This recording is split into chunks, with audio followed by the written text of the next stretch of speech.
Alright X. I have a story for you. I've never told this to anyone before, and today, in the hope of getting some answers, I decided to post this on X. Be around 2 years ago.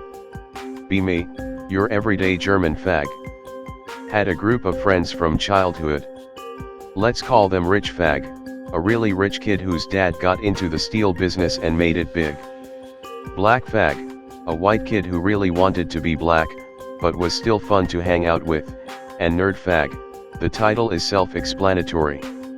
As kids, we all had one common interest, fucking Scooby-Doo. So, when we got older, we were seriously into haunted houses.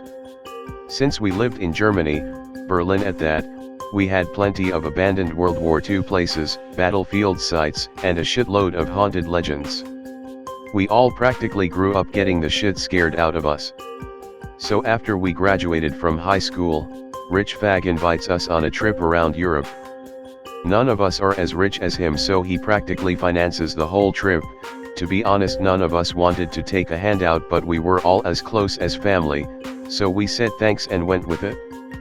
We went to Amsterdam first. We saw tons of haunted places. One particularly memorable one was our trip to Beardsley Castle.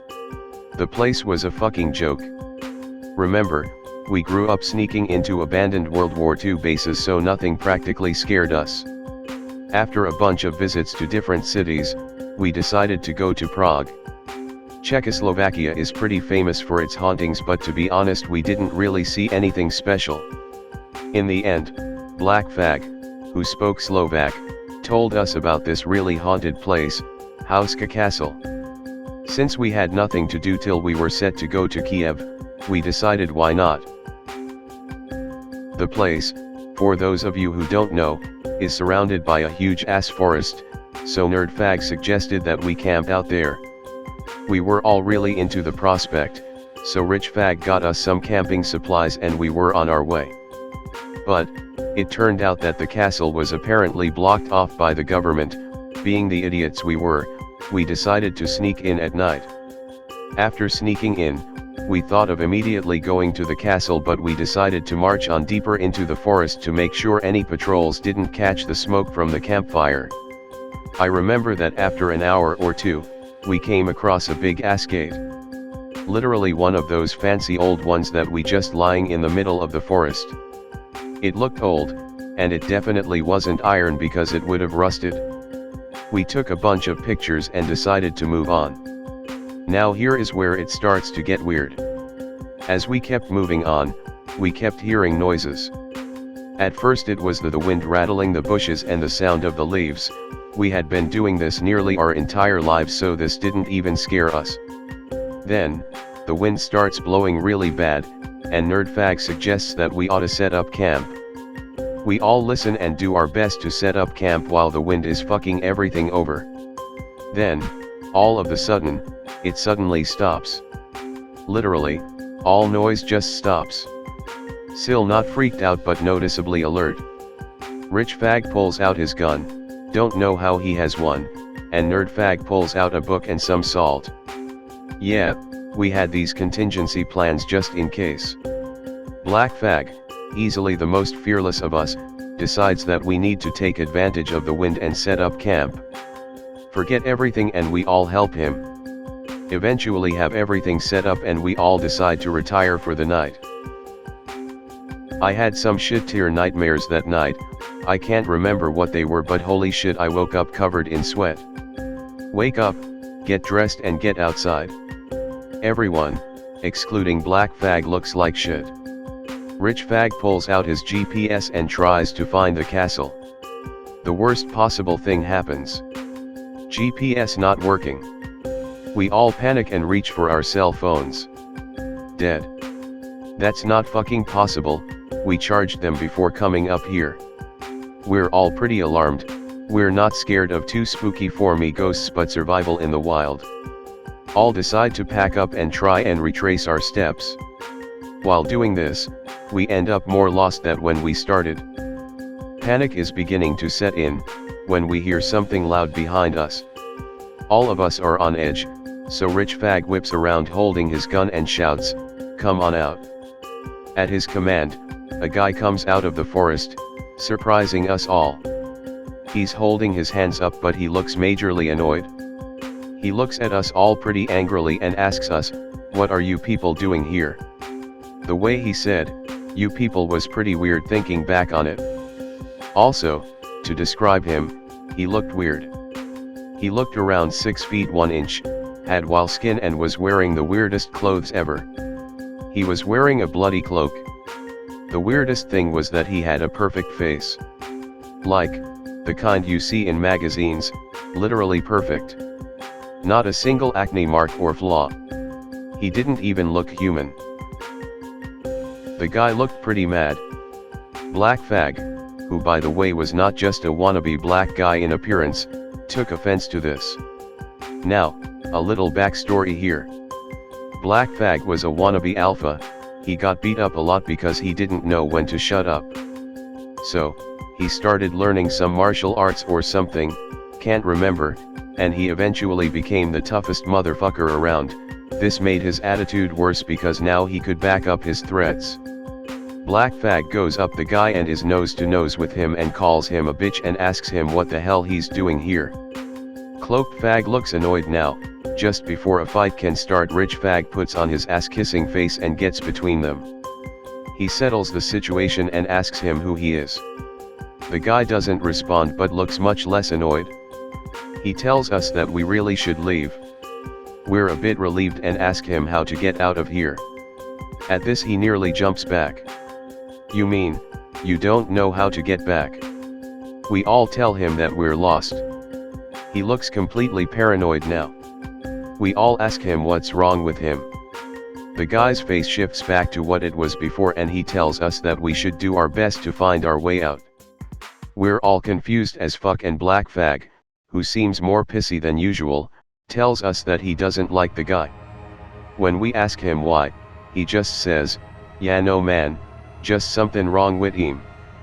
He starts to leave the way he came. The guy is seriously fast. Weirdest thing was, he wasn't even running, he was just gone. We chase after the guy asking for help but he's already gone. Eventually we decide to screw it and go back to trying to get out of the stupid ass forest. As the sun goes down, we decide to set up camp again, but we're out of butane so we can't build a fire. When nighttime comes, things get weird. We're all trying to sleep but we all keep hearing sounds and noises from the forest. This sounded weird. They sounded weird, alright.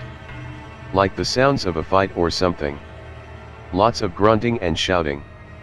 And weird shouting, not the human kind. The wind is seriously string but the trees don't seem to be moving much. Black Fag convinces us to go investigate. For the first time, we're a bit cautious but we grab the gun, a torch, and some other shit and head towards the noises. As we head towards the noise, we start feeling really creeped out. And trust me, we haven't felt this kind of feeling since we were 12. Nerd Fag seems to be getting the worst of it. He's clutching his Quran and reciting the Durud Sharif. As we get closer, the air seems to be ice cold, something that definitely should not be happening in June. And then, when we get to where the noises were coming from, there's nothing. Just an empty clearing. We're all relieved that the noises are gone, but then a shiver goes up our spine and we all turn around. No, seriously, we turned around like some synchronized dance move in a Bollywood film. Just as we move, something quickly darts out of our vision. Gun Fag, in his eternal wisdom, whips out his gun and fires 3 rounds. That breaks the spell and we all ask him what the fuck. He tells us that he saw something white and on all fours move way too fast. We all say we should move back to the campsite and sleep, even Black Fag agrees. One issue though. We couldn't find the campsite. Okay, time to panic.jpg. That was not fucking possible. We made sure to walk in a straight line and keep track. Everyone is blaming each other. Something was wrong guys. We were honest to God bros, we never did this before and one time we got trapped in an abandoned World War II base. I didn't feel right. Still, I managed to bring everyone under control and we managed to find a clearing where we can at least rest. Now, we pick watches, I get first watch and so on. But, Rich Fag seemed oddly angry to part with his gun. As I took the first watch, I couldn't help but look up. There was barely any moon, but the amount that there was seemed to completely be blocked out by the forest. Another weird thing was that the trees seemed to be curving inwards. Like, they were trying to contain us or something. When my watch came to an end, I woke up Nerdfag and handed him the gun. I fell asleep pretty easily, considering the circumstances. I had more nightmares that night, but nothing compared to being woken up by Black Fag's screams. I wake up and Black Fag is ranting like a nigger. Shit, he's angry. Gif. I ask Rich Fag, who looks pissed, what's going on? He tells me that Nerdfag never woke him for his watch. He was gone, we couldn't find Nerdfag. Did however, find the gun, empty. We're all pretty angry, worried, creeped out. We looked for Nerdfag but it looked like he just vanished. No footprints, nothing. We're pretty sure that he took the bullets for some reason, because the sound of a gunshot would have woken us all up. While we're calling for him, we find another stranger. This time it's a chick.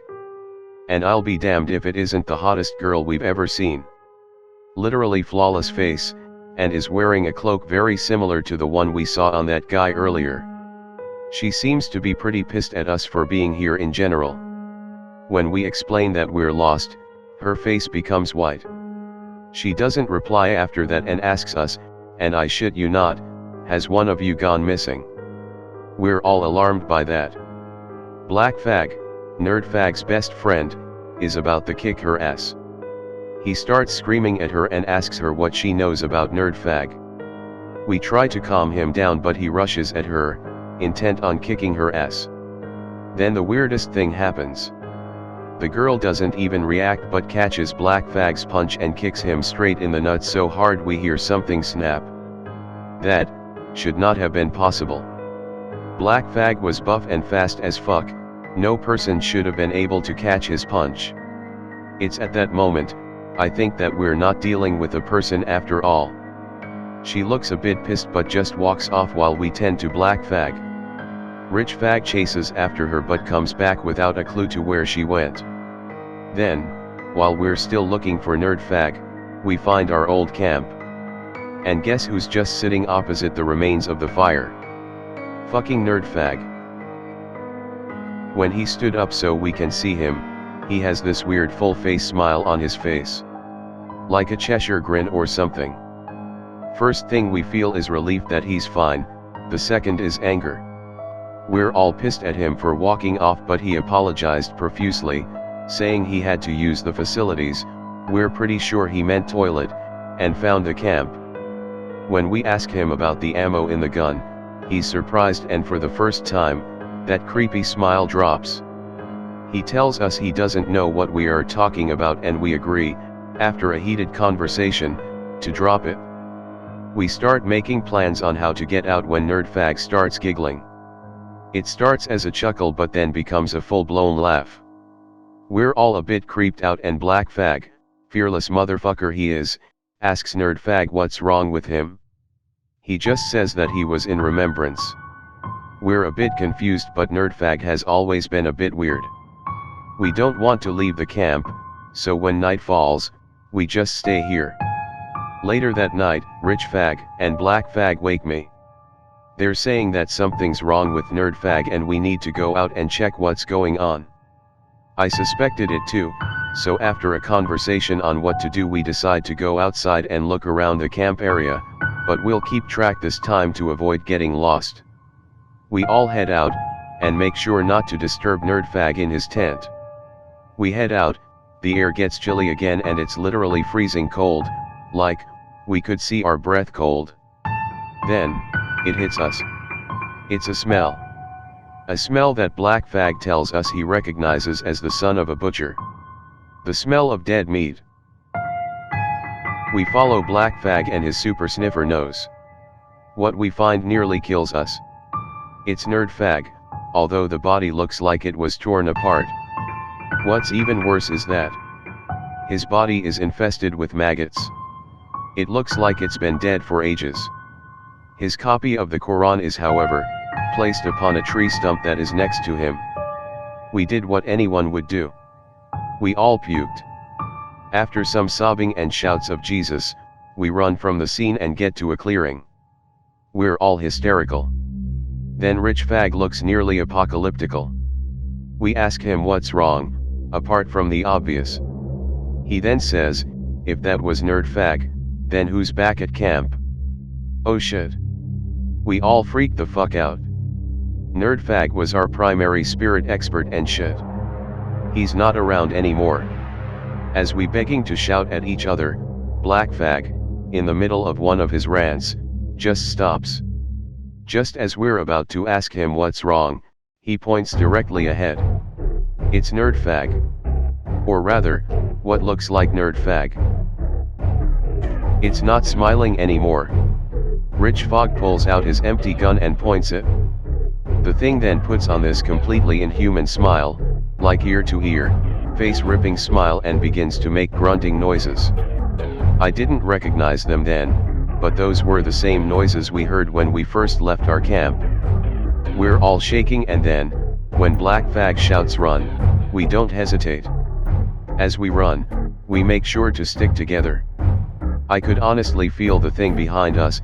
It was chasing us. We could barely see, and when Black Fog tripped, me and Rich Fog slowed down to help him up, but in the meantime, the thing was right above us. It had literally jumped 5 feet in the air, and in one motion, hit me right in the chest.